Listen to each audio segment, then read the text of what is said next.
Salut Internet, alors c'est Pierre-Louis Renaud, ici maître de jeu pour discuter avec toi encore de conseils Donjons Dragons. Aujourd'hui, mon conseil pour vous, c'est la création de votre premier personnage. Alors, que tu sois un maître du jeu qui s'apprête à partir sa première partie avec des gens qui n'ont jamais joué, ou si toi-même tu es un joueur qui commence et qui s'apprête à se lancer dans l'aventure, j'ai quelques petits conseils pour toi. Je pense que la chose la plus importante pour un premier personnage, c'est de réfléchir à la classe du personnage. Parce que la classe, c'est vraiment qu'est-ce qu'il fait dans la vie? Hein, c'est quoi son métier? Comment il interagit avec le monde? Comment il se comporte avec ses ennemis, avec ses amis? Alors, c'est important de choisir la bonne classe. Et il y a 3 classes que j'aimerais te proposer, qui sont des classes simples, abordables, oserais-je dire.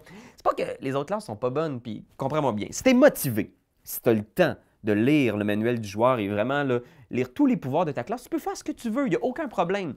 Mais si tu es comme moi, quelqu'un de pressé, qui n'a pas nécessairement le temps de se taper tous les bonhommes, voici des suggestions.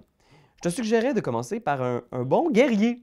Le guerrier, hein? Le guerrier, c'est le pain et le beurre de Donjon Dragon. Tous les groupes ont besoin d'un bon guerrier. La personne qui va être en avant en train de se faire tabasser par un oursibou pendant que le magicien est en arrière en train de faire des trucs cool. Tu sais? Tout le monde aime les guerriers! Puis c'est vraiment simple, tu vas souvent juste rouler ton dé, appliquer le dégât, tu vas te sentir fort, c'est parfait. Le guerrier, ça c'est un passe-partout, vas-y avec ça. Sinon, le paladin. Le paladin, c'est comme une espèce de variante du guerrier. C'est un guerrier, mais vraiment gentil, puis qui pète les méchants. A smite evil, là, tu vas te sentir puissant, mon ami. Et en plus, il y a des bonnes occasions de roleplay. Tu sais, il faut que tu sois gentil, tu as juste à te demander qu'est-ce que Jésus aurait fait. Puis tu fais ça. Hein? C'est facile. Le paladin. Sinon, le barde. Le barde, là, c'est l'âme de Donjon Dragon. Le barde, c'est l'ami de tout le monde. Il fait un peu de combat en plus, puis il fait un peu de magie, qui est vraiment versatile. Puis en plus, il y a quelques sorts de soins. Puis tu vas pouvoir donner des dés à tes amis pour améliorer leur performance. Alors, tu vas te faire beaucoup d'amis pendant ta première partie si tu as un bon barde. Maintenant, j'aimerais aborder 3 classes peut-être à éviter pour ta première partie. Donc, si vous avez un joueur, justement, qui va arriver, qui n'aura pas le temps trop de s'habituer à sa classe, évitez ces 3 classes-là. Premièrement, évitez de faire un druide. C'est pas que c'est pas bon, les druides. Les druides sont extraordinaires, mais ils peuvent se transformer en animaux.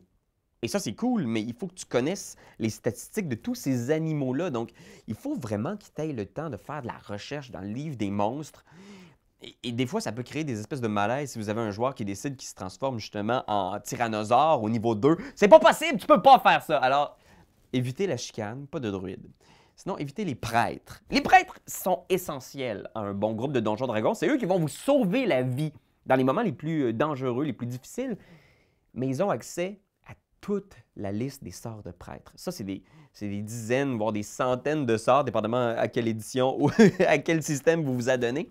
Alors, vous allez passer votre première partie, là, la face dans le livre des joueurs, à lire « Oh mon Dieu, quel sort je pourrais préparer aujourd'hui? » Et vous allez tout manquer. Vous allez manquer l'histoire, vous allez manquer les bons gags. Alors, évitez les prêtres. Vous allez voir, vous allez mieux apprécier vos premières parties. Et finalement, j'éviterai les rôdeurs. Parce que les rôdeurs sont vraiment mauvais.